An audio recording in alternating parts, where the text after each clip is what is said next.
Hello, my name is Melissa Daniels and I have strabismus. Strabismus is when your eyes are not pointing in the same direction and usually the eyes are not working together. You are not seeing in 3D. In today's video, I'm going to talk about 5 different exercises that could really be helpful in teaching someone or helping someone learn how to see in 3D for the very first time.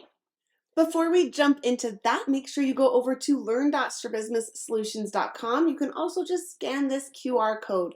And when you go over there, you're going to see a lot of different resources. I have courses, you can sign up for a Zoom call, quizzes you can take, free downloads. There's a lot over there, so be sure to check it out, especially if you are working on fixing your vision or helping your child through the process. Every person with strabismus is going to be on a totally different journey when it comes to learning to see in 3D. Some people already have some 3D vision, some people have absolutely no 3D, some people are experiencing double vision, others are completely suppressing one eye and they're only using one eye. And so because we're all starting at different points, the types of exercises that are going to be beneficial that's completely different for each person. And so that's why I'm always saying go to a vision therapy office. They are going to help cater your path for you. And if you need help with that, you can just go to strabismussolutions.com/findvt, fill out the form. It's totally free. I send you recommendations based on where you live. The funny thing is that usually the exercises that are going to help people, especially someone who's maybe been suppressing and not using both eyes together, the things that are going to help them see in 3D for the first time are not the flashy and exciting exercises that you have maybe seen online that you are wanting to try. And so the next video is going to be about all about what not to do to try to see in 3D for the first time. But this one is the exercises that actually can help you. So we're going to start with the most boring and maybe the best of all of them. And this is called luster. And I have several videos about luster, but the idea is you take a blank piece of white paper or you look at a whiteboard or a white wall and you put on these 3D glasses. And through the green side, you're going to see green, and through the red side, you're going to see red. And if you put these on, for me, when I first started, I would see the whole paper looked completely green because my my left eye is the eye that really works. My right eye was completely suppressed, so I'd see complete green. And other people might see complete red, right? But sometimes you can find a distance. You maybe get super, super close or really far. I've never really seen that. Sometimes you tap around your weak eye. You keep doing this and eventually those colors can start to mix. And this is like the very base level of getting your brain okay with using both eyes at the same time. It's safe. There's no central details that you're trying to put exactly in their spot.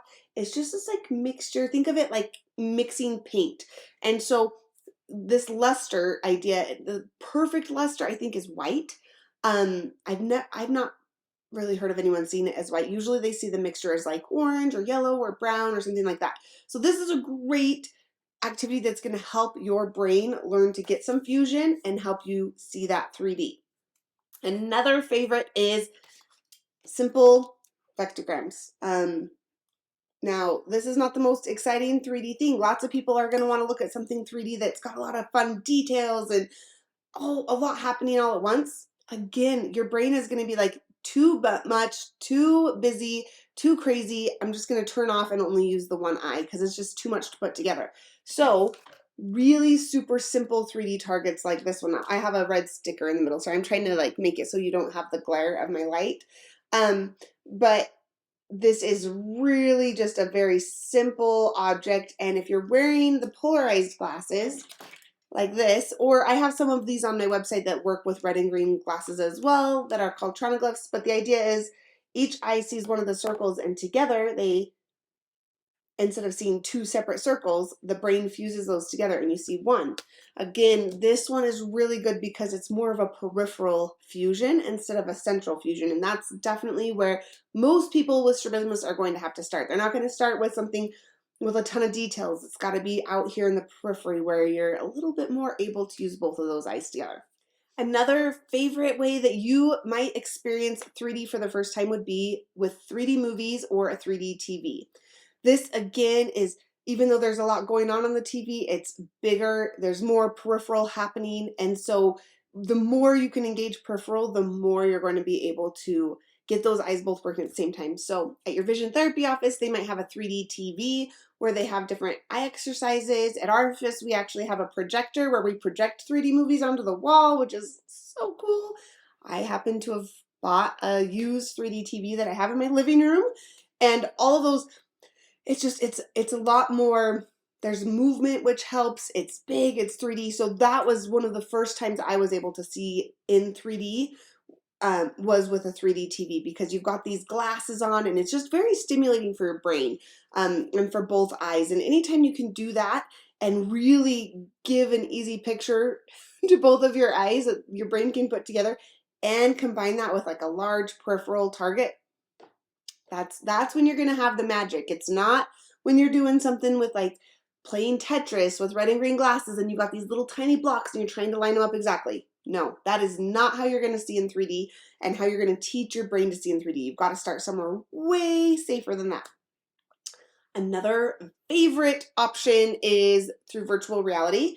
I am on a virtual reality kick right now, which is so fun because I got this new headset and I just love it so much.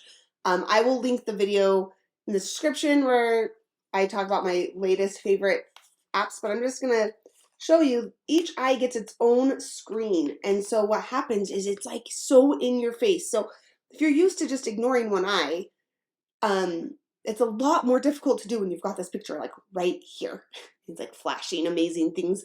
It's harder to ignore. So your brain's like, okay, I guess I'll use the information from that eye.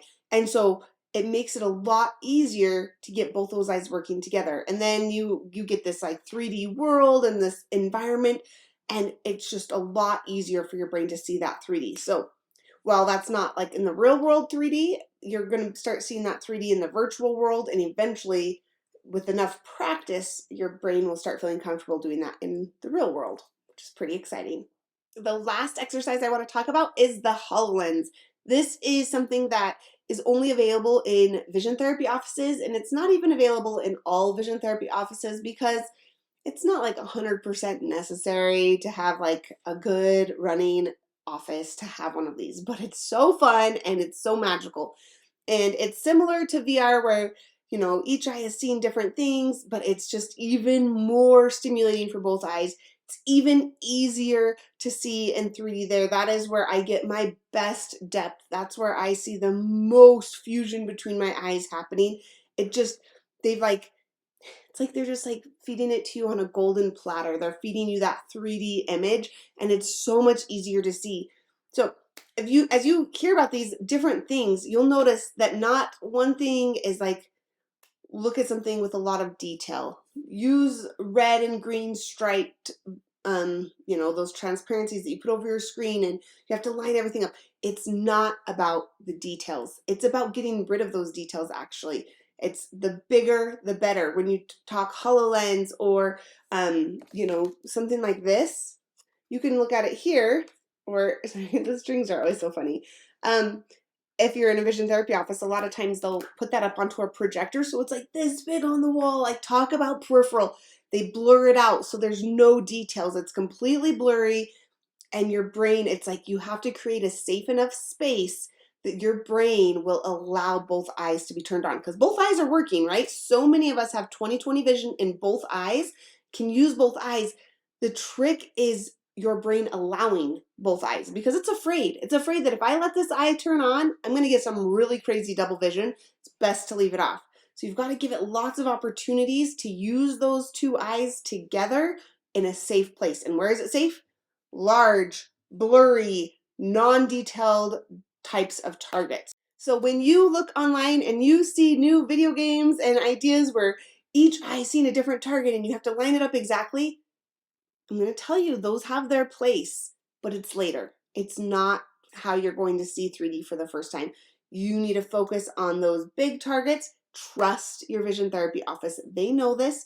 And even though it seems boring or pointless to stare at a white piece of paper for hours, which I have done, I promise it is the magic. That is what your brain needs in order to allow those eyes to start working together. So Let me know what the first exercise you were able to see 3D on was, or where you were able to feel that both of your eyes were engaging. Let us know in the comments. I'd love to hear about it. And then look forward to next week when I talk about the exercises to not try if you want to see 3D for the first time.